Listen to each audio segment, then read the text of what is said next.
Thus, turning our attention now to global politics. U.S. Secretary of State Marco Rubio says he will hold talks with Denmark next week amid growing concern over America's interest in Greenland. The announcement comes a day after the White House confirmed President Donald Trump has been discussing options to acquire the Danish territory. Rubio later told U.S. lawmakers the administration intends to pursue a purchase of Greenland. President Trump has revived his long-standing argument that U.S. control of the world's largest island is critical for national security. Greenland's strategic location between North America and the Arctic places it near key shipping routes and military monitoring zones. Denmark's foreign minister and Greenland's foreign minister requested the meeting with Rubio after earlier attempts were unsuccessful. Now, despite the talks, Greenlandic members of Denmark's parliament continue to firmly reject any U.S. annexation of the territory. Global Affairs Analyst and Chairman 16th Council UK, Dr. Brian Rubio, joins me from Port Harcourt. Good to have you join us. Thank you for having me. So much talk from the U.S. about the annexation of several territories. If you remember, the first time was the Gulf of Mexico, and would have had a rename to the Gulf of America, and then you had the idea that Canada was going to become the 51st state. I just want to get to your reaction on President Trump. This is new strategy of territorial annexation. Well, it's called geopolitics. What we're seeing around Greenland is not a dispute about territory. It's a stress test of the Western alliance system itself. President Trump's renewed insistence on Greenland is grounded in hard strategy, the Arctic sea lanes, missile defense, critical minerals, and long-term power projection. But what has made this moment truly consequential is Europe's reaction.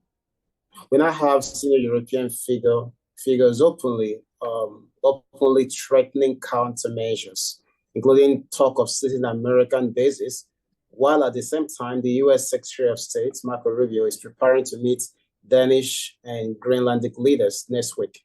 That makes it clear that Washington is willing to talk, but not willing to retreat. That combination, dialogue without concession, and rhetoric without restraint, tells us something very important. NATO is no longer operating purely as an alliance of trust. It is increasingly behaving like a forum for negotiating power. And I want to stay on the points you made about talks without concession. And it looks like the U.S. has been emboldened, particularly President Trump has been emboldened by the success he made in Venezuela. And it also feels like this talks with Greenland is more of, or Denmark rather, it's more of a conversation to convince and not to listen. What do you make of that talk just ahead and how probably it will end for Greenland?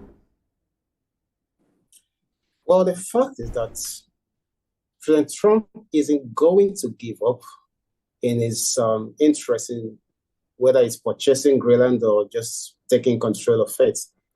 And he's very serious. And but not in the simplistic sense people imagine. This is not going to be about an invasion plans like we saw in Venezuela or annexation tomorrow. I think it's going to be about a long-term strategic control. Greenland occupies, a pivotal position in the Arctic. It sits along emerging shipping routes, hosts early warning and missile defense infrastructure, and contains mineral resources that will be central to the future defense and technology supply chains. So Trump's worldview is straightforward. In an era of renewed great power competition, strategic geography cannot be left to goodwill, even among allies. His belief is that influence must be formalized, not assumed. And what unsettles Europe is not just the goal, it's also the bluntness with which it is being pursued. And he has said that he would use any means necessary if it needs to be military, he would do that. But Greenland is a semi-autonomous region of a fellow NATO member, that's Denmark. And I'm wondering what you make of the possibility of American troops raising their guns against their NATO brethren. I don't think it will come to that. I do not think that they will use military forces irrespective of what he said. But the key thing is that it shows us that NATO is no longer operating like an alliance. It's now beyond that. It's behaving more like a forum, as I mentioned earlier, for negotiating power, but for invading Greenland with guns. I don't think it's going to come to that. If it ever happens, so well, that could be a very dangerous precedent, and it could likely be the end of the alliance. NATO has had a lot of tipping and inflection points in its history, but the Danish Prime Minister has warned that any attack by the US would spell the end of NATO. Is the alliance now facing self-combustion? Yeah, aside from that, the Australian NATO official also threatened to seize US bases if America moves on Greenland. And that should be taken seriously. So operationally, that's not credible, but politically, all of this is extremely revealing. No European official can unilaterally do that. And as I said, I do not see Donald Trump and the United States invading Greenland. But I think that he will go at any length in terms of diplomacy, back channeling, and offering incentives, perhaps some punitive measures, perhaps like tariffs, to ensure that he gets what he wants. But for invading Greenland, I don't foresee that happening, Precious. So why conflict between two NATO members is quite unimaginable. But what is imaginable here is where this puts or how this positions Europe. Europe already has a very fractured relations with the US, and I'm wondering what the geostrategic implications of this is for Europe. We've seen about 5 or 6 leaders of the union coming out to condemn or rather support, make a statement in support of Denmark. Where does this leave Europe and the US? Well, Europe remains deeply dependent on the United States, for nuclear deterrence strategy, lift, intelligence, and global power projection. So despite all of this, there is no realistic scenario where Europe can replace United States guarantees overnight, even with recent investments. So this rhetoric is not about execution. It's about signaling and frustration, and relevance. So what I think is that this is not going to break down the relationship between Europe and America overnight, but of course it increases the fractures and could be a very dangerous situation if left unchecked. And what about Russia and China? They have continued to gain access as the ice melts in that region. It's creating new routes and access to Greenland. As they watch what's going on now and the threat by President Trump, how do you think that Russia and China are assessing what's going on now?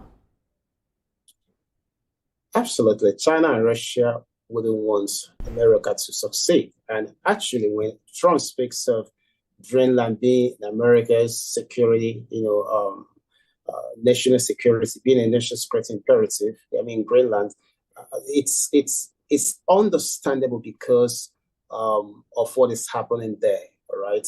So, but Denmark is the immediate interlocutor. Europe is a secondary audience, but the message is global. Trump is signaling to Beijing and that the Arctic, access will not be quietly ceded through investment and diplomacy. He's signaling to Moscow that it is geographic, is geographic advantage in the Arctic, will not be contested. And at the same time, he's signaling to allies that strategic relevance requires more than alignment. It requires contribution. So, of course, China understands this, Russia understands this, and I believe it's not in their interest for America to secure Greenland. But I do not think that this is something Trump will give up on.